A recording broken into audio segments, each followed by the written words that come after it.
मेरे प्यारे विद्यार्थियों और उन सभी लोगों को जो इस वीडियो को देख रहे हैं, मेरी तरफ से नमस्कार। आज टाइम स्पीड डिस्टेंस की 39th क्लास है और टाइम स्पीड डिस्टेंस की इस 39th क्लास में हम लोग जो क्वेश्चन करने वाले हैं वो कुछ इस तरीके से है, जिसमें इस कॉन्सेप्ट यूज होता है ज्योमेट्रिक प्रोग्रेशन यानी जीपी का, गुणोत्तर श्रेणी का। तो अगर ये जो क्वेश्चन होगा जिसमें आपका जीपी का यूज होगा, जीपी गुणोत्तर श्रेणी का जो कंसेप्ट है वो यूज होगा, और उसमें से कौन सा कंसेप्ट यूज होगा कि ज्योमेट्रिक सीरीज में जो सम फाइंड करने का तरीका होता है और ज्योमेट्रिक सीरीज की कौन सा कंडीशन में सम फाइंड करने का फॉर्मूला, तो हम यहां पर डिस्कस करेंगे। इनफाइनाइट सीरीज हो, मतलब जो ज्योमेट्रिक सीरीज बन रही है वो इनफाइनाइट टाइम तक जाए और उनके सभी टर्म्स का सम फाइंड करना हो, तो क्या आपका आंसर होगा जो भी दिया गया है क्वेश्चन उसके अकॉर्डिंग। तो इस तरीके के क्वेश्चन हम लोग आज की क्लास में करेंगे। और ये क्वेश्चन आप ये मत कहना कि ये अलजेब्रा का क्वेश्चन है, क्योंकि इसमें आपको बताया गया है कि कुल डिस्टेंस कितना चलना पड़ा, तो मैं यहां पर इसको पढ़ा रहा हूं। इसके बारे में हम लोग डिटेल से पढ़ेंगे, वो आपका अलजेब्रा के पार्ट पे पढ़ेंगे या फिर एपीजीपी जब नंबर सिस्टम के साथ पढ़ाएंगे तब पढ़ेंगे। लेकिन फिलहाल यहां जो दो क्वेश्चन हम लोग करने वाले हैं, एक जो आपकी स्क्रीन पर दिखाई दे रहा है और एक जो आपकी अभी स्क्रीन पर दिखाई नहीं दे रहा है, और वो आपका जो दूसरा पार्ट है, जो दूसरा क्वेश्चन है, वो आपके एग्जाम में अधिकतर आता है। जैसे कि आपने सुना होगा कि बॉल ड्रॉप की जाती है कुछ हाइट से और वो बाउंस होती है बार बार, और जो भी बॉल जब ड्रॉप की जाती है तो बाउंस होती है, तो पहले के कंपेयर में 60% हर बार जो इतना हाइट से वो नीचे आती है उसके 60% ऊपर जाती है, हर बार की कंडीशन है। तो इस तरीके से वो जब तक रेस्ट नहीं होती, रुकती नहीं है, तब तक कितना डिस्टेंस ट्रेवल करेगी। तो डिस्टेंस की बात करें तो इस तरीके के क्वेश्चन में आपका जो जीपी का ये फार्मूला यूज होता है इनफाइनाइट सीरीज के केस में, वो सम फाइंड करने का फार्मूला होता है a/1 - r, condition r should be less than 1, r की वैल्यू 1 से कम होनी चाहिए। जहां पर a क्या है, तो a है फर्स्ट टर्म, पहला पद, और r क्या है, तो वो है कॉमन रेशियो। जो भी आपको मैं अभी बताऊंगा उससे आपको क्लियर हो जाएगा कि a r का क्या मतलब है यहां पर। तो हम यहां पर जो डिस्कस करने जा रहे हैं, पहले तो जीपी सीरीज की बात करने जा रहे हैं, ज्योमेट्रिक प्रोग्रेशन। ज्योमेट्रिक प्रोग्रेशन मतलब हम कह सकते हैं यहां पर गुणोत्तर श्रेणी। गुणोत्तर श्रेणी क्या है, कैसे पता चलेगा कि ये गुणोत्तर श्रेणी है कि नहीं है। तो इसके लिए एक सिंपल सा एग्जांपल देता हूं कि आपको चेक करना हो या कंडीशन दी गई है तो उसमें दिख रहा हो कि, तो आप डायरेक्टली देख सकते हैं कि गुणोत्तर श्रेणी है कि नहीं। कैसे देखेंगे, तो मैंने एक एग्जांपल लिया कि मैंने कुछ टर्म्स लिखे ABCDE। अब आपसे बोला जाए कि ये टर्म्स जो हैं वो जीपी सीरीज बनाते हैं कि नहीं बनाते हैं, ये जीपी की सीरीज है कि नहीं है।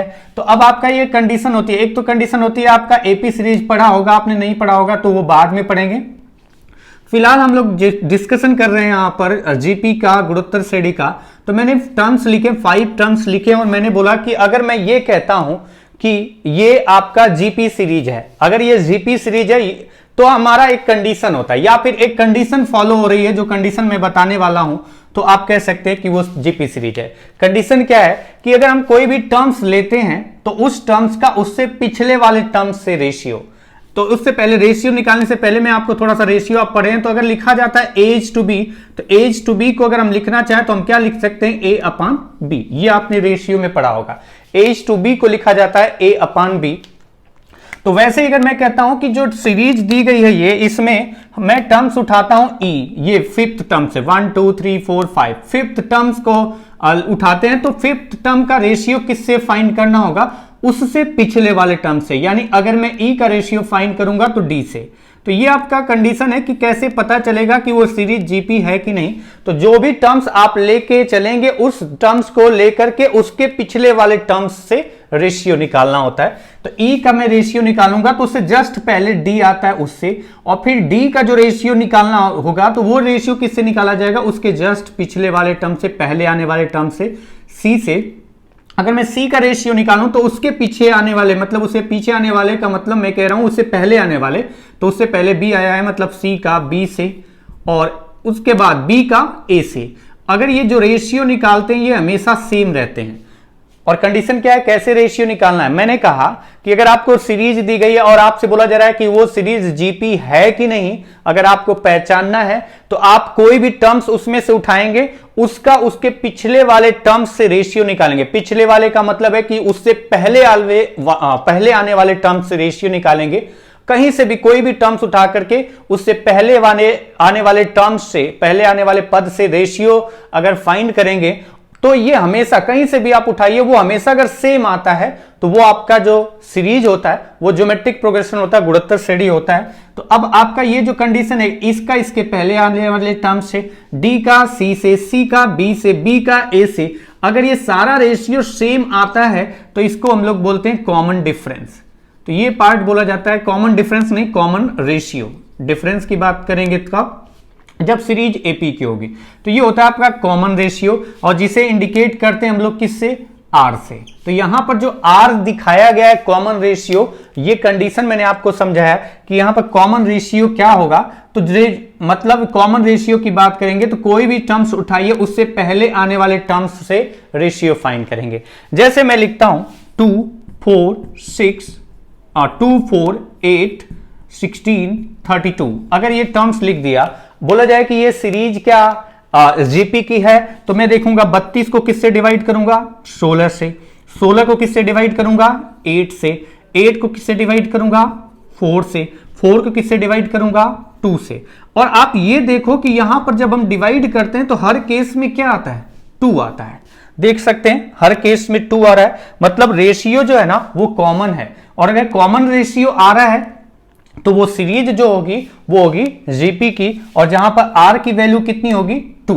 तो यहां पर कंडीशन रेशियो फाइंड करना है, कॉमन रेशियो फाइंड करना है, तो पहले कंफर्म होना चाहिए कि क्या वो सीरीज जीपी की है।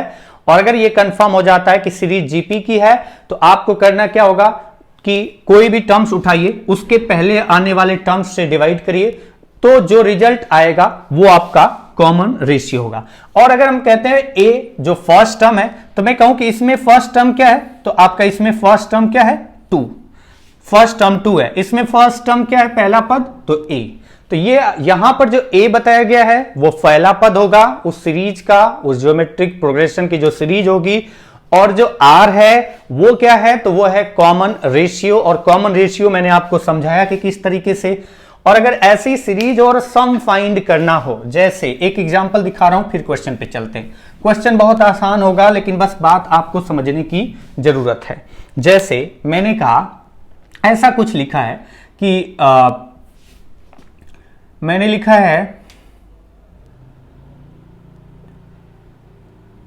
1200, मैंने लिखा 1200 या ज्यादा हो जाएगा ये बेकार, 900, मैंने लिखा 900, उसके बाद लिखा प्लस 450 प्लस इसका आधा करता जा रहा हूं 250 प्लस 225 प्लस 112.5, और ये मैंने कहां तक लिखा, ये आपका कहां तक लिखा, इनफाइनाइट। मतलब ये जब तक कुछ ना कुछ वैल्यू आती रहेगी तब तक वो वैल्यू आप जोड़ते रहिए। और मैंने क्या किया है, ये सीरीज एक बनाई है और बोला है कि जितने भी टर्म्स इसमें हैं, इसमें रेशियो लगा लेते हैं पहले कि ये सीरीज आपका जो है ना, वो मैंने पहले ही बता दिया कि ये जो सीरीज है वो जीपी की है। मैंने पहले ही बता दिया कि ये सीरीज जीपी की है। तो बताइए इसमें जितने भी टर्म्स होंगे, जिसमें 900 से स्टार्ट करके हम लोग ये ऐड करते जाएंगे, तो इनफाइनाइट टाइम्स तक अगर इस सीरीज को ऐड करेंगे तो कुल सम कितना आएगा। तो अगर हमें इसका सम निकालना होगा तो हम सीधा लिखेंगे सम बराबर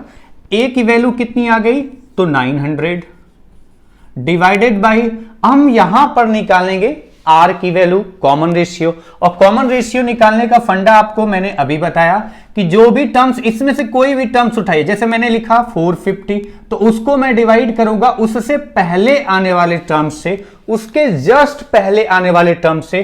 तो 450 को डिवाइड किससे करेंगे, 900 से, और ये आपका गया कितना, 1/2। यानी जो कॉमन रेशियो आर की वैल्यू आ रही है 1/2 है, जो कि 1 से कम है, तो हम लिखेंगे 1 माइनस 1/2, यानी कि आपका हो जाएगा 900। और ये जो वैल्यू कैलकुलेट करेंगे 2 इंटू 1, 2 माइनस 1, यानी ये वैल्यू आ रही है 1/2। और अगर आपका 900 अपान में है ना, तो अपान 1, और ये फ्रैक्शन का फ्रैक्शन जो होता है, जो डिनोमिनेटर होता है वो ऊपर चला जाता है। तो मैं कहूंगा कि टोटल सम कितना आएगा, 1800।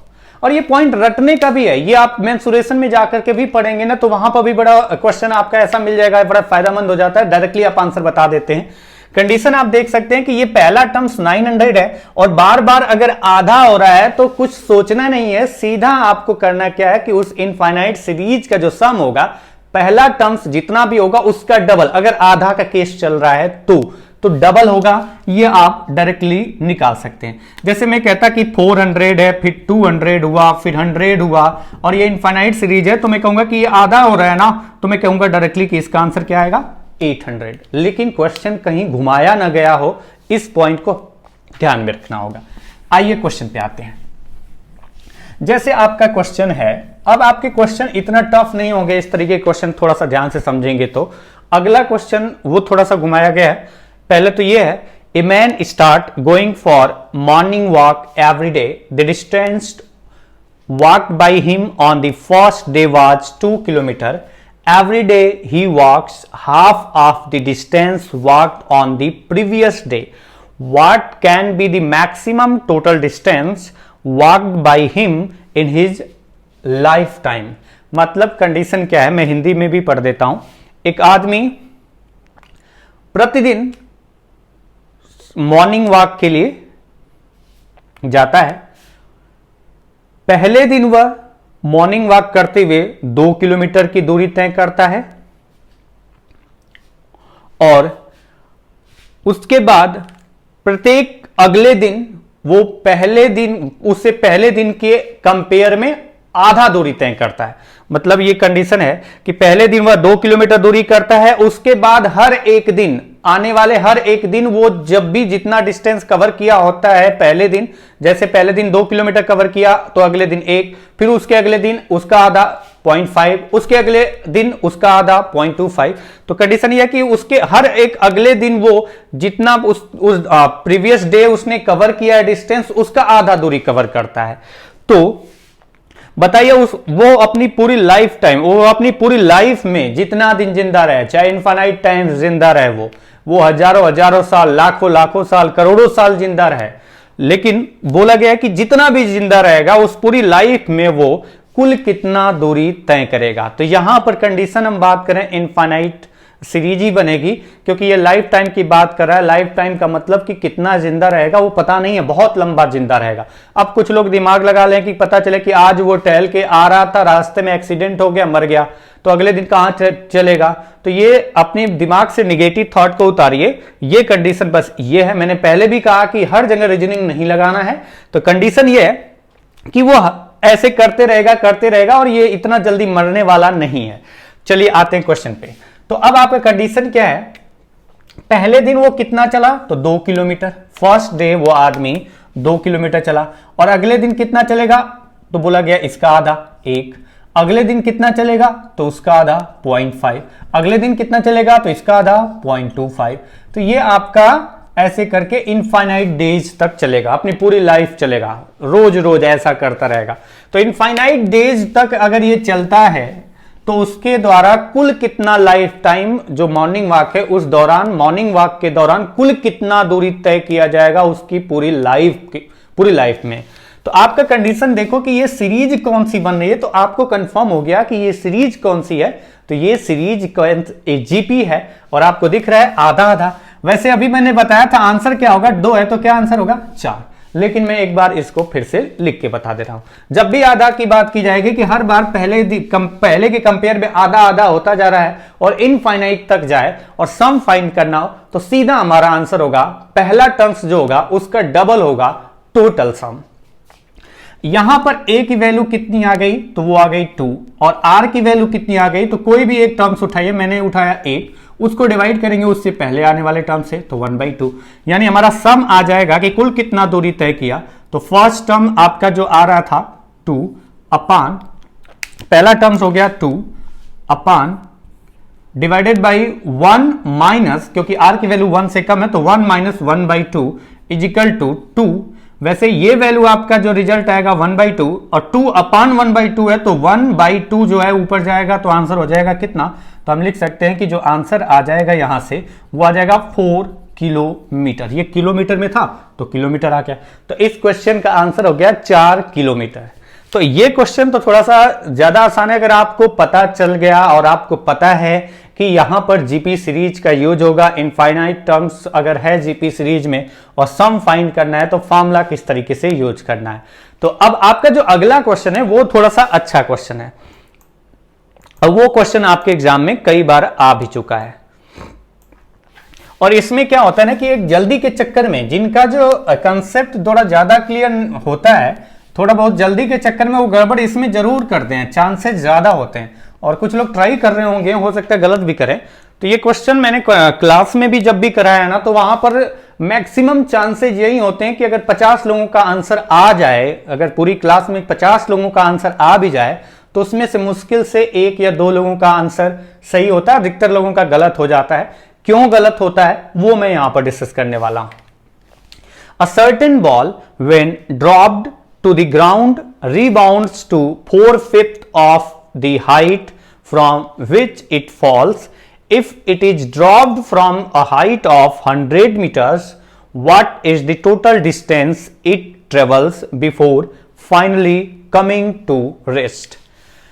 क्वेश्चन आपका कुछ ऐसे है कि एक बॉल जो है, एक गेंद 100 मीटर की ऊंचाई से गिराई जाती है। एक गेंद 100 मीटर की जमीन से 100 मीटर की ऊंचाई से गिराई जाती है। वो बॉल जब जाकर के जमीन से टकराती है और बाउंस होती है तो जितनी हाइट से गिराते हैं उसके 4/5 हाइट तक उछलती है और फिर उसके बाद फिर जाती है और फिर जब उछलेगी तो जितना पहले उछल के आई थी, जितना ऊपर से गई है उसका 4/5 फिर से बाउंस होगी, फिर वो नीचे जाएगी, फिर जितना ऊपर से आई थी उसके 4/5 फिर से बाउंस होगी, फिर नीचे जाएगी। तो कुछ इस तरीके से है कि बॉल जो है ना पहले तो बाउंस होगी, तो कुछ ऐसे, पहले तो मैंने इस क्वेश्चन में बोला गया कि 100 मीटर की हाइट से गिराई गई है, बॉल ड्रॉप की जाती है 100 मीटर की हाइट से, वो जमीन पर आके के बाउंस होती है, टक्कर खाती है फिर बाउंस होती है, तो वो 4/5 हाइट तक उछलती है। और देखिए मैं हिंदी में एक बार कंप्लीट पढ़ दे रहा हूं इधर उधर भटकने की जगह। मैंने कहा कि एक गेंद 100 मीटर की ऊंचाई से गिराई जाती है और वह जितनी ऊंचाई से नीचे आती है उसके 4/5 ऊंचाई तक ही उछलती है। तो इस तरीके से वह बॉल जब तक रुकेगी तब तक कुल कितना डिस्टेंस चलेगी, कुल कितना डिस्टेंस ट्रेवल करेगी, कुल कितना डिस्टेंस चलेगी। तो ये क्वेश्चन आपका देखिए कि 100 मीटर की हाइट से अगर बॉल नीचे गिराई गई तो 100 मीटर हाइट से वो नीचे आई। मैं इसको ब्लू कलर से दिखाया हूं, इसके बाद मैं अलग कलर रखूंगा समझाने के लिए, क्योंकि गलतियां यहीं पर होती हैं जल्दी के चक्कर में। तो अब क्या हुआ कि अब अगली बार जब बाउंस होगी इसके बाद ऊपर जाएगी, तो अब ये जो ऊपर जाएगी वो 100 का 4/5 हाइट ही ऊपर जाएगी। यानी अगर मैं इसको डिवाइड करूं तो 80 अच्छा, अगर ये 80 गई तो फिर उसके बाद 80 उसके अगर 80 मीटर गई है तो 80 मीटर वो नीचे भी आएगी। अगर 80 मीटर ऊपर गई तो 80 मीटर नीचे भी आएगी। अगली बार जब जाएगी तो वो कितना हाइट जाएगी, तो अगली बार जाएगी तो वो अगली बार जितना ऊपर से आई है, और आई कितने ऊपर से 80 मीटर, तो 80 का 4/5 यानी 64 मीटर ऊपर जाएगी और फिर 64 मीटर नीचे आएगी। और अगली बार जब वो बाउंस होगी तो फिर जाएगी फिर आएगी, फिर उसके बाद फिर जाएगी फिर आएगी, लेकिन हर बार वो कम हाइट ऊपर जाया करेगी। तो ऐसे करते करते करते करते एक ऐसी कंडीशन आएगी कि वो बॉल क्या हो जाएगी, रुक जाएगी। लेकिन ये कंडीशन आपका इनफाइनाइट सीरीज का बना, क्योंकि वो थोड़ा थोड़ा उछलती रहेगी, वो इनफाइनाइट टाइम तक ऐसा बाउंस होगी। तो इनफाइनाइट तक बाउंस होगी तो आप यहां से पहले ही कंफर्म हो गया कि 4/5 ये रेशियो की तो बात कर रहे हैं। 4/5 का मतलब पहले 5 थी तो अब 4 हाइट तक जाएगी, जब भी 5 हाइट तक गई होगी तो 4 हाइट तक जाएगी। अगर यहां से भी देखें तो आप देख सकते हैं रेशियो आपका कॉमन बनेगा, क्योंकि अगर a रहा होगा तो उसके बाद 4/5, फिर उसके बाद इसका 4/5 मतलब a इंटू 4/5 था, इसका फिर से 4/5। तो ये कंफ्यूज होने के लिए पूरा इसको मत समझो, आप यहीं से समझ लो कि हर बार एक फिक्स रेशियो में मल्टीप्लाई कर रहे हो ना इंटू 4/5 यानी 5 से 4, फिर 5 से 4, फिर 5 से 4, यानी जितना भी हाइट होगा उसको 5 टुकड़ों में डिवाइड करो, 4 भाग। तो 4/5 का मतलब तो यही होता है कि जो भी वैल्यू है उसको 5 टुकड़ों में डिवाइड करो, उसमें से कितना पार्ट, 4 पार्ट। तो हर बार 5 से 4, 5 से 4, 5 से 4 यानी 5:4, 5:4 वो बनता जाएगा। तो हर बार ये 4/5 हाइट तक बाउंस होगी। तो यहां पर जो कॉमन रेशियो आ गया वो कॉमन रेशियो क्या आया, तो मैं डायरेक्टली लिख सकता हूं 4/5। मैं कहता कि हर बार वो 3/5 हाइट तक बाउंस होती है, तो 3/5 हाइट तक बाउंस होती तो मैं डायरेक्टली लिखता कि 3/5 कॉमन रेशियो आएगा। अगर आप देखना चाहे तो ऐसे भी देख सकते हैं कि पहले बाउंस कितना थी 100, फिर उसके बाद उसका 4/5 80, फिर उसके बाद 64। जैसे मैं इसी को लेकर के चलता हूं तो 64, उससे पहले कितना बाउंस हुई थी 80, तो आप देखो 4/5। अगर मैं लिखता हूं 80 तो उससे पहले कितना 100, तो ये आ गया 4/5। तो कॉमन रेशियो 4/5 आ गया। ए की वैल्यू यहां पर डिसाइड करनी होगी। तो यहां पर जो मेन इंपॉर्टेंट पार्ट है जहां पर गलती होती है आते हुए भी, वहां पर गलती क्या होती है, थोड़ा सा ध्यान से समझना, इस पॉइंट को आपको क्लियर हो जाएगा। यहां पर आप देख सकते हैं ऊपर से कितना नीचे आई है 100 मीटर नीचे आई है, लेकिन वो 100 मीटर ऊपर नहीं गई है। तो ये 100 एक सिंगल टाइम है, ऊपर से 100 मीटर नीचे आई है। तो मैं अगर इसको अलग कर दूं, मैंने कहा 100 मीटर वाला पार्ट जो है वो अलग कर दूं। 100 मीटर वाला पार्ट मैं अगर अलग कर देता हूं, 100 मीटर वाला पार्ट में अगर अलग कर देता हूं, तो अब आप एक पॉइंट समझ सकते हैं कि अगर मैं 100 मीटर वाला पार्ट अलग कर दूं ये, तो अगर ये 80 जाती है तो 80 आती भी है, अगर 80 मीटर ऊपर गई तो 80 मीटर नीचे भी आई, 64 ऊपर गई तो 64 नीचे भी आई, इसके बाद जितना ऊपर गई उतना नीचे आई, फिर जितना ऊपर गई उतना नीचे आई। तो बार बार वो जितना ऊपर जाती है उतना नीचे आती है, जितना ऊपर जाती है उतना नीचे आती है। तो यानी 80 80 हो गया, 64 हो गया, फिर ये पार्ट हो जाएगा, मान लेते ए गई तो ए आएगी, फिर इसके बाद बी गई तो बी आएगी, उसके बाद सी गई तो सी आएगी। इस तरीके से आप देख सकते हैं कि जितना ऊपर वो बाउंस करके जाएगी उतना नीचे आएगी, जितना ऊपर जाएगी उतना नीचे आएगी, जितना ऊपर जाएगी उतना नीचे आएगी। तो अब अगर बोला जाए कि कुल कितना डिस्टेंस ट्रेवल किया, तो आप 100 तो एक तरफ कर लो, 100 तो एक हो गया आपका, 100 एक ही बार सिंगल है, लेकिन बाकी सब डबल डबल है। और जब सब डबल डबल है तो हमारी सीरीज किसी एक को लेके चलते हैं। मैंने कहा 80 64 ए बी सी, अगर मैं इसको ऐड कर रहा हूं 80 64 ए बी सी, तो हमें पता है कि जो नीचे आने वाला डिस्टेंस ट्रेवल किया गया वो भी तो जुड़ेगा, डिस्टेंस तो वो भी होगा कि वो तो गई, जितना डिस्टेंस ट्रेवल किया उतना डिस्टेंस नीचे की तरफ भी ट्रेवल किया है। यानी जब अगर मैं इस सीरीज का सम फाइंड करूंगा 80 64 ए बी सी, ये इनफाइनाइट तक अगर मैं इस सीरीज का सम फाइंड करूंगा, जैसे कि मैं इस सीरीज का सम फाइंड करूं तो मैं लिखूंगा फर्स्ट टर्म 80 अपान 1 माइनस कॉमन रेशियो कितना रहा 4/5। तो ये जो आपका सीरीज है सिर्फ ऊपर जाने का कंडीशन हमने देखा है कि ऊपर जब जा रही है तो कुल कितना डिस्टेंस ऊपर जाते समय उसने कवर किया है। तो 80 64 ए बी सी, लेकिन जितना डिस्टेंस ऊपर जाते टाइम वो कवर करेगी उतना डिस्टेंस नीचे आते समय भी वो कवर करेगी। मतलब जितना डिस्टेंस ऊपर जाते समय कवर करेगी उतना नीचे आते समय भी कवर करेगी। तो मैं डायरेक्टली इसका क्या कर सकता हूं डबल, और ये वाला पार्ट मैंने अलग लिखा है क्योंकि यहां पर सिर्फ नीचे आने का कंडीशन है 100। तो अब आपका ये पॉइंट क्लियर होना चाहिए कि यहां पर मैंने 2 क्यों मल्टीप्लाई किया, क्योंकि सिर्फ मैंने सीरीज जो देखा है वो सीरीज आपकी जीपी की है। सिर्फ ऊपर जाने की कंडीशन देखो तो वो भी जीपी की सीरीज है, नीचे आने की कंडीशन देखो तो वो भी जीपी की सीरीज है। तो सिर्फ ऊपर डिस्टेंस कवर करने का जो ऊपर डिस्टेंस करने की जो सीरीज बन रही है ना, उस डिस्टेंस को इनफाइनाइट सीरीज तक अगर हम ऐड करेंगे तो फर्स्ट 80 64 फिर ए बी सी, तो जितना सम आएगा ऊपर जाते समय, जितना डिस्टेंस वो ऊपर जाते समय कवर करेगी उतना डिस्टेंस वो नीचे आते समय भी कवर करेगी। यानी जितना ऊपर जाते समय डिस्टेंस कवर करेगी, मैं अगर उसका डबल कर दूं तो जाना ऊपर फिर नीचे आना, ये टोटल डिस्टेंस जब तक वो रुकेगी तब तक का आएगा। और मैंने 100 को अलग लिखा है क्योंकि इसमें आपका सिर्फ नीचे आई है, ऊपर नहीं गई है, तो इस सीरीज के साथ न जोड़ करके इसको अलग कर लिया।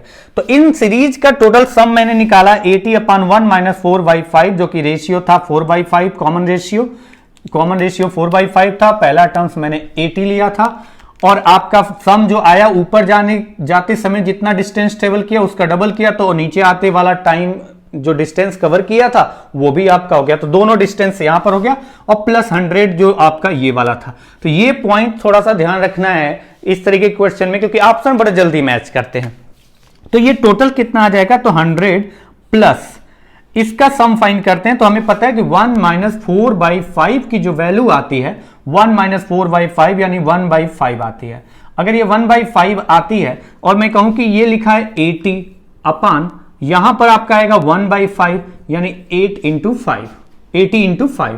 तो यानी कि ये आपका पूरा वैल्यू कितना आएगा, यहां से अगर आप देखो कि अगर ये पूरा वैल्यू देखें तो ये 1/5 है, तो 80 अपान 1/5 चला जाएगा ऊपर, तो ये आपका रहा है 400 और इंटू 2 तो यानी कि आपका आंसर आ जाएगा 900 मीटर वो बॉल डिस्टेंस कवर करेगी। कब तक, जब तक वो बॉल रुकेगी तब तक कुल 900 मीटर दूरी तय करेगी। तो अब अगर क्वेश्चन थोड़ा सा घुमा करके पूछा जाए तो एक और क्वेश्चन इस पे बन सकता है। वो क्वेश्चन या तो आपसे बोला जा सकता है कि बताइए वो जो बॉल थी वो नीचे आते समय कुल कितना दूरी तय की।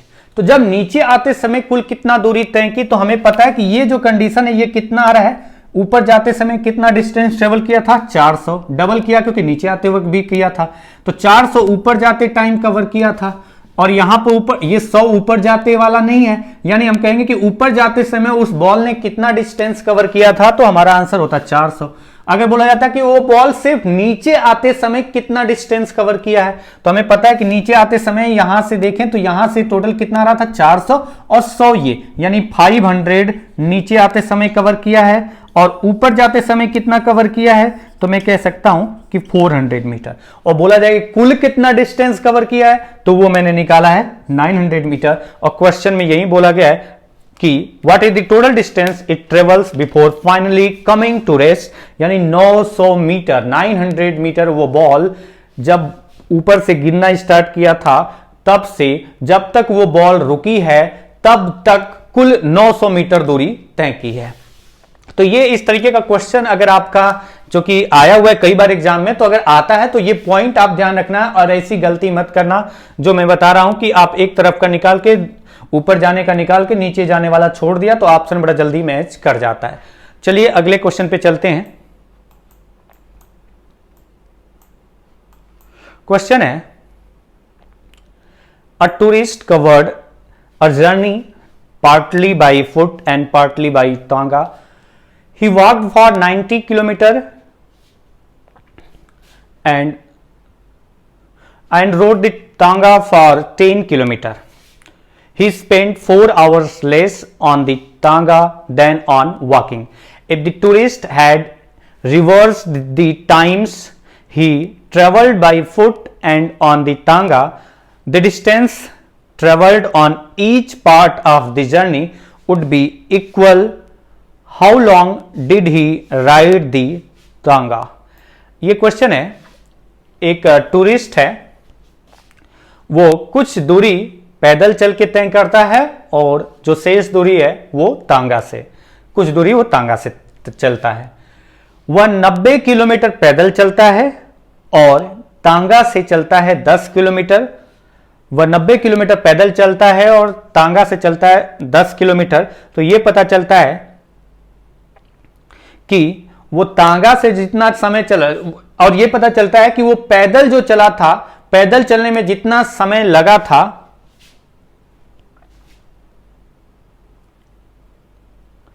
पैदल चलने में उसे जितना समय लगा था उससे तांगा से चलते समय 4 घंटे कम समय लगा था। यानी पैदल चलने में अगर 10 घंटे लग रहा है तो तांगा से वो कितना चला होगा, 4 घंटे कम 6 घंटे। अगर पैदल चलने में वो 20 घंटे ले रहा है तो तांगा से वो कितना चलेगा, 4 घंटे कम, तो 20 से 4 16 घंटे तांगा से चलेगा। ये कंडीशन है। If the tourist had reverse, अगर बोला जाए कि जहां वो जितना समय वो तांगा से चला था उसके स्थान पर उतना समय पैदल से चलता, और जितने समय वो पैदल चला था उस पैदल चलने के समय पर अगर वो तांगा से चलता, तो अगर ऐसा होता तो उसके द्वारा पैदल और तांगा दोनों से बराबर बराबर दूरी तय की जाती। ये कंडीशन है। तो बताइए उसने तांगा से कितना दूरी तय की थी। कंडीशन बदलने की बात नहीं, इनिशियल में अगर जो कंडीशन दी गई है और उस कंडीशन के अकॉर्डिंग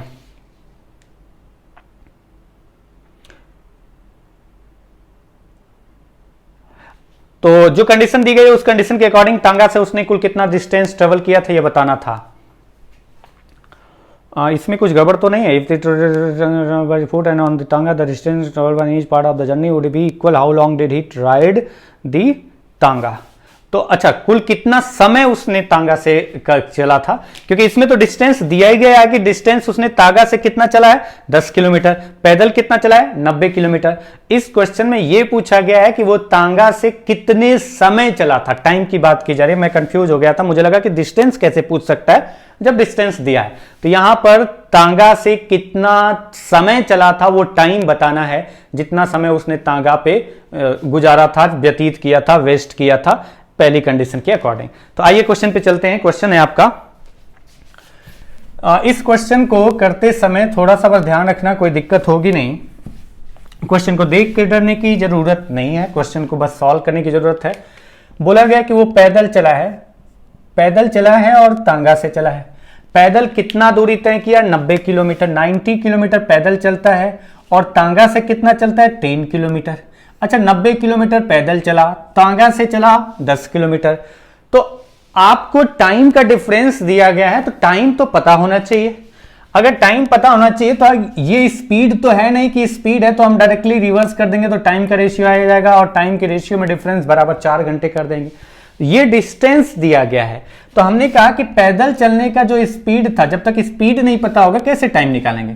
तो पैदल चलने का जो स्पीड था वो मैंने कहा कि x किलोमीटर पर आवर्स, और तांगा से चलने का जो स्पीड था मैंने कहा कि वो y किलोमीटर पर आवर्स। अगर वो पैदल चलता है तो उसकी स्पीड होती है पैदल चलने की x किलोमीटर पर आवर्स, और अगर वो तांगा से चलता है तो तांगा से चलने की उसकी स्पीड होती है y किलोमीटर पर आवर्स। तो बताइए दोनों टाइम में जो डिफरेंस है, बोला गया कि पैदल जो चलता है उसके कंपेयर में तांगा से 4 घंटे कम चलता है। पैदल चलने में कितना समय लगेगा, जब स्पीड है x किलोमीटर पर आवर्स, तो पैदल चलने में डिस्टेंस आपका 90 है और स्पीड x है, तो डिस्टेंस अपॉन स्पीड टाइम कितना लगा वो आ गया। और तांगा से चलने वाला टाइम अगर हम देखें तो ये तो पैदल आ गया, और तांगा से चलने का टाइम जो लगा वो कितना लगा, तो डिस्टेंस 10 किलोमीटर, स्पीड y हमने माना, तो ये y 10/y, तो दोनों टाइम का डिफरेंस आपसे बोला गया 4 घंटे। तो एक तो कंडीशन ये आपको दी गई कि दोनों टाइम का डिफरेंस आ रहा है 4 घंटे, हमने स्पीड माना और डिफरेंस निकाला दोनों टाइम का, जिसमें पैदल वाला टाइम तांगा वाले टाइम से 4 घंटे ज्यादा है, तो डिफरेंस 4 घंटे आया। अब आप क्वेश्चन के अगले कंडीशन पर चलते हैं। ये तांगा के द्वारा टाइम लिया गया, ये पैदल द्वारा टाइम लिया गया। बोला गया है कि जब तांगा का द्वारा जो टाइम लिया जाता है, कितना टाइम लिया गया 10/y, तो जो टाइम तांगा से चलने में लिया गया 10/y टाइम लिया गया है, और इतना समय अगर वो पैदल चलता, पैदल क्या स्पीड थी x, यही क्वेश्चन है कि अगर वो पैदल कितना समय चलता जितना समय वो तांगा से चल रहा है, यानी 10/y टाइम तक किस स्पीड से चलता है x स्पीड से, और प्लस नहीं कर रहा हूं क्योंकि क्वेश्चन में इक्वल की बात की गई, और उसके बाद बोला गया कि वो जो तांगा से चलता वो कितना समय चलता जितना समय पैदल चला था। तो तांगा से कितना स्पीड है y, और कितना समय चलेगा जितना समय पैदल चला था। ये टाइम है, इसलिए टाइम आपका 90/x, और इनटू इस पैदल चलने के टाइम से जितना भी होगा, पैदल चलने का टाइम जितना भी होगा वो उतना समय तांगा से चल रहा है, और जो तांगा से चलने वाला टाइम है उतना समय वो पैदल चला है। तो डिस्टेंस दोनों केस में बराबर आता है। ये क्वेश्चन है, मैं फिर से रिपीट कर दे रहा हूं। मैंने कहा कि पैदल चलने इसके कंपेयर में तांगा से जो टाइम लगता है 4 घंटे कम लगता है। तो पैदल चलता है 90 किलोमीटर, तांगा से चलता है 10 किलोमीटर। पैदल वाली स्पीड x किलोमीटर पर आवर्स माना, तांगा की स्पीड माना y किलोमीटर पर आवर्स। तो पैदल चलने में कितना टाइम लगा, क्योंकि टाइम का डिफरेंस दिया गया इसलिए टाइम निकालना हो, तो पैदल चलने में टाइम लगेगा डिस्टेंस 90 डिवाइडेड बाय स्पीड पैदल चलने की, जो कि x माना था, तो डिस्टेंस अपॉन स्पीड पैदल का टाइम आ गया। तांगा वाला टाइम कितना आएगा, डिस्टेंस 10, स्पीड y, तो ये तांगा से चलने का टाइम आ गया। टोटल टाइम में डिफरेंस कितना आएगा 4 घंटे का। दूसरी कंडीशन दी गई है कि जो टाइम तांगा के द्वारा लिया जाता है उतना समय तक वो पैदल चले, यानी x स्पीड से 10/y आवर्स चले, तो वो उतना ही डिस्टेंस कवर करेगा जितना कि तांगा से जितना पैदल चलता उतना समय चले। तांगा y किलोमीटर पर आवर की स्पीड से कितना समय चले जितना पैदल वो चलता था, तो 90/x, यानी स्पीड इनटू टाइम, दोनों केस में बोला गया कि डिस्टेंस बराबर ट्रेवल करता है तब। तो बताइए उसने तांगा से कितने समय चला था। तो अब आप आ जाइए यहां पर कैलकुलेट अगर आप करते हैं तो आप देखते हैं जीरो कैंसिल हो गया, जीरो कैंसिल हो गया, और अगर आप देखें नीचे x से इधर आएगा तो ये हो जाएगा x square is equal to y, नीचे उधर जाएगा ऊपर जाएगा तो 9y स्क्वायर, यानी x is equal to 3y, x बराबर 3y। अब यहां से कंडीशन आ गई कि x इजिकल टू 3y। अगर आप इसके बाद अगर चाहते हैं तो कुछ और भी लॉजिक है जिससे आप इस क्वेश्चन का आंसर निकाल सकते हैं कि स्पीड का रेशियो तो टाइम का रेशियो, तो वो आप लॉजिक यूज कर सकते हैं। लेकिन पहले मैं यहां पर बात कर रहा हूं कि किस तरीके से इसको देखना है। यहां पर मैं बेसिक तरीके की बात कर रहा हूं। अगर मैं x को क्या लिखूंगा, अगर x को मैं लिखूंगा 3y, x बराबर 3y आ रहा, तो x को मैं 3y लिखूंगा तो यहां पर मेरा कितना आ जाएगा, तो यहां पर आ जाएगा इसका एलसीएम, x को हटा दिया तो हम मैं लिख सकता हूं 3y एलसीएम आया, ऊपर आएगा 90, ये सॉल्व करने आता होगा, y से 3 टाइम 3 इंटू 10 30 इजिकल टू 4, यानी कंडीशन यहां से निकल करके क्या बनी, तो बनी कंडीशन 90 माइनस 60, यानी अगर 90 माइनस 60 लिखते हैं तो कितना बचेगा ये ऊपर, तो हम लिख सकते हैं 90 माइनस 30, 60 ऊपर बचेगा, नीचे 3 और नीचे y भी है और इंटू 4, यानी अगर मैं इसको डिवाइड करूं तो y इजिकल टू कितना आ गया 5, यानी कि अगर y की वैल्यू 5 किलोमीटर पर आवर्स आ रही है तो तांगा से कितना समय लगेगा था, तो y की वैल्यू अगर आप 5 रखेंगे तो अब लिखेंगे 10/5 is equal to 10/5 is equal to 2 hours, 2 घंटे वो तांगा से चला था। तांगा से कितना देर चला था, तो वो 2 घंटे तांगा से चला था। तांगा पर कितना समय व्यतीत किया था, तो 2 घंटे तांगे पर समय व्यतीत किया था। ये तो आपका इस तरीके से आंसर आ गया, लेकिन अगर आप थोड़ा सा अलग तरीके से करना चाहें तो भी आपका आ जाएगा। तो आप देखिए कि x upon Y is equal to आ रहा है 3/1, तो मैं ये कह सकता हूं कि पैदल और तांगा, पैदल अगर वो 3 रेशियो टाइम लेगा तो स्पीड अगर उसकी, अगर देखो आप थोड़ा सा ध्यान रखना, अगर वो पैदल, नहीं ये गलत होगा, ये सही है, जो किया है ना वही सही है, ठीक है। तो आप कह सकते हैं यहां पर कि उसने तांगा से कितना समय चला था, 2 घंटे। यहां पर मैं लॉजिक लगा रहा था स्पीड और टाइम का रेशियो, लेकिन स्पीड और टाइम का रेशियो आप रिलेट नहीं कर सकते, क्योंकि डिस्टेंस जब सेम होगा तब हम कह सकते हैं कि स्पीड का रेशियो जो होगा वो टाइम उसके इनवर्स रेशियो में लगेगा। लेकिन यहां तो डिस्टेंस पहले से ही कंफर्म है कि डिस्टेंस सेम कवर नहीं किया गया है, इसलिए इसमें अगर वो लॉजिक से गलती से आंसर मैच करता है तो वो आपका गलत आंसर होगा। तो चलिए अगले क्वेश्चन पे आते हैं।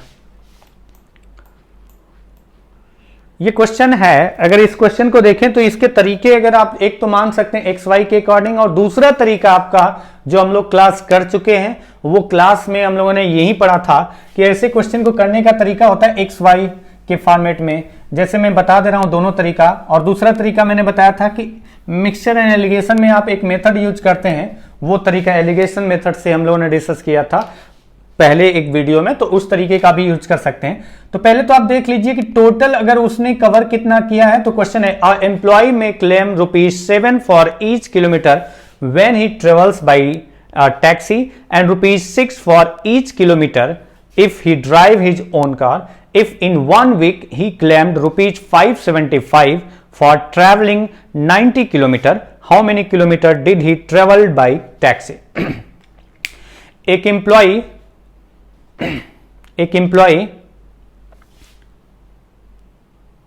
जब वो टैक्सी से चलता है तो उसके लिए उसको कितना मिलता है, क्लेम करता है कितना रुपए का, तो ₹7 प्रति किलोमीटर का क्लेम करता है, पैसे जो है कंपनी से मांगता है।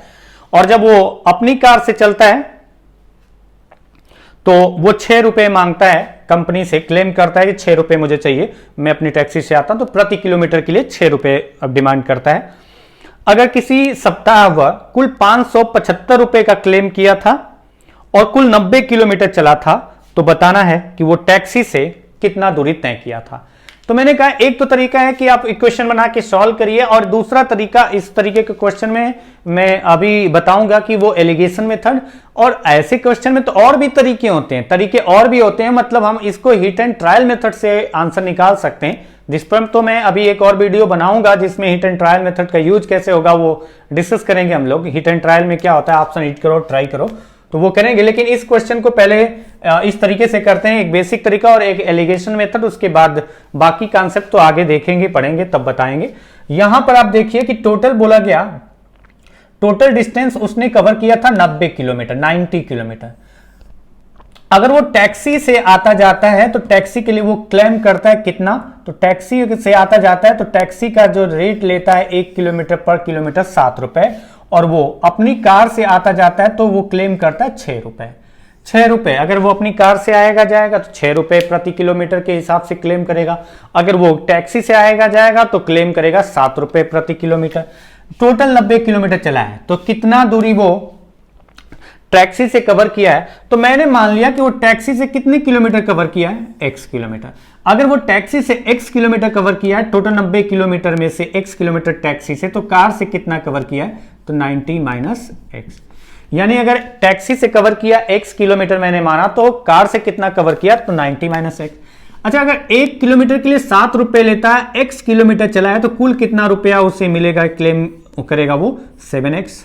यहां 1 किलोमीटर के लिए 6 रुपए लेता है और इतने किलोमीटर चला है तो कितना क्लेम करेगा, तो 6 इंटू जितने किलोमीटर चला है 90 माइनस एक्स इजिकल टू कुल कितना उसका क्लेम हुआ था टोटल 90 किलोमीटर के लिए, तो वो हमने ऐड करके निकाला 575 रुपए। अब यहां से अगर देखें तो 7x plus 540 minus 6x is equal to 575, यानी अगर हम यहां से देखें तो x इजिकल टू 540 को उधर ले जाके माइनस करिए 135, यानी x की वैल्यू 135 आ गई। तो मैं कह सकता हूं कि वो टैक्सी से कितना दूरी तय किया था, तो टैक्सी से वो जब 575 रुपए का क्लेम किया 90 किलोमीटर चला था, तो उस 90 किलोमीटर सॉरी ये गलत आ रहा है क्या, ये आपका इतना नहीं है, ये कैसे आ जाएगा, मैंने गलत तो नहीं किया, 540 575 यानी 35, ये 35 आ रहा है। 35 किलोमीटर वो टैक्सी से चला था इस 90 किलोमीटर्स में, और बाकी जो डिस्टेंस उसने कवर किया था कार से कवर किया था। तो ये आपका क्वेश्चन का आंसर है कि वो टैक्सी से कितना चला था, तो 35 किलोमीटर। अच्छा, इसको अगर दूसरे तरीके से डिस्कस करें, दूसरे तरीके से डिस्कस करने का तरीका क्या होगा वो मैं बता दे रहा हूं।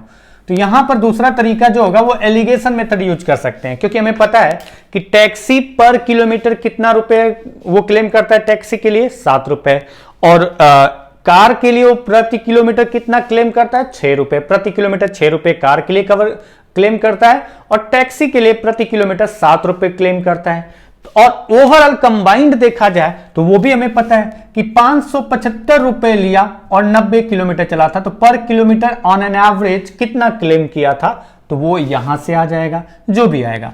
तो मैंने यहां पर एलिगेशन मेथड लगाया, और एलिगेशन मेथड लगाया तो टैक्सी के लिए जो क्लेम कर रहा है वो टैक्सी के लिए क्लेम कर रहा है 7 रुपए प्रति किलोमीटर, और कार के लिए क्लेम कर रहा है 6 रुपए प्रति किलोमीटर, और कंबाइंड अगर देखा जाए तो प्रति किलोमीटर क्या क्लेम कर रहा है कंबाइंड मिला करके ओवरऑल, तो यहां से डिवाइड करना पड़ेगा, जो भी आ रहा है कितना आ रहा है 115/18। अब ये डिविजिबल शायद नहीं लग रहा है क्योंकि ये 3 और 2 से डिवाइड है ही नहीं, तो ठीक है। अब आपको इसका डिफरेंस फाइंड करना, तो डिफरेंस फाइंड करते वक्त मैंने ये भी बताया था कि अगर फ्रैक्शन होता है तो फ्रैक्शन को हटाना होता है, इंटीजर बनाना होता है। तो मैंने कहा था कि इसके नीचे 1, इसका डिनोमिनेटर 1, इसका डिनोमिनेटर 1 है, इसका डिनोमिनेटर 1 है, इसका डिनोमिनेटर 18 है। तो हमें इन तीनों को ऐसी संख्या से मल्टीप्लाई करना हो जो इनके तीनों के डिनोमिनेटर 1, 1 और 18 तीनों से डिविजिबल हो, ताकि सब कुछ इंटीजर आ जाए। तो अगर मैं इसको देखूं तो यहां पर क्या कर सकता हूं, किससे मल्टीप्लाई करूंगा, 18, 18 और 18, और जैसे ही करूंगा तो आप देखिए कि कितना आ जाएगा, ये आ गया 126, ये कितना आ जाएगा, कितना आ रहा है 108, 126, 108, और ये कितना आ रहा है, तो ये आ गया 115। अब आप इसका डिफरेंस निकालेंगे, तो जब डिफरेंस निकालेंगे कितना आ रहा है, 108 एंड 115 में डिफरेंस आया 7, और इसमें डिफरेंस देखो तो 115, 126, तो डिफरेंस 11, यानी आपका जो रेशियो आ गया 7:11। और ये पॉइंट मैंने ये भी बताया था कि ये जो आप 7 लिख रहे हैं तो आप लिख रहे हैं ₹7 पर किलोमीटर, यानी आपका जो रेशियो आएगा वो डिस्टेंस की बात जो की जा रही है उसमें बेस वैल्यू का रेशियो आता है, यानी यहां पर रुपए का नहीं, ये किलोमीटर जो डिस्टेंस ट्रेवल किया गया उसका रेशियो आया। तो 7 और 11 अगर देखें तो टोटल डिस्टेंस दोनों टैक्सी द्वारा अगर 7 कवर किया जाएगा, मैंने डिफरेंस ऐसे निकाला, ये बता चुका हूं। तो 7 रेशियो आपका जो है टैक्सी द्वारा कवर किया गया, कार द्वारा 11 रेशियो, 7 और 11 कितना हुआ 18 रेशियो, और ये 18 रेशियो की वैल्यू कितना टोटल डिस्टेंस है, 90 किलोमीटर। तो हम कह सकते हैं कि एक रेशियो की वैल्यू कितनी आ जाएगी, 5 किलोमीटर, और एक रेशियो 5 किलोमीटर आ गया तो टैक्सी द्वारा कितना कवर किया था, तो 7 into 5 is equal to 35 kilometre. यानी वो इस कंडीशन में 35 किलोमीटर किसके द्वारा चला है, टैक्सी द्वारा। अच्छा, इसको आप चाहो तो ट्राई कर सकते हैं थोड़ा सा अलग तरीके से, और तरीका क्या होगा,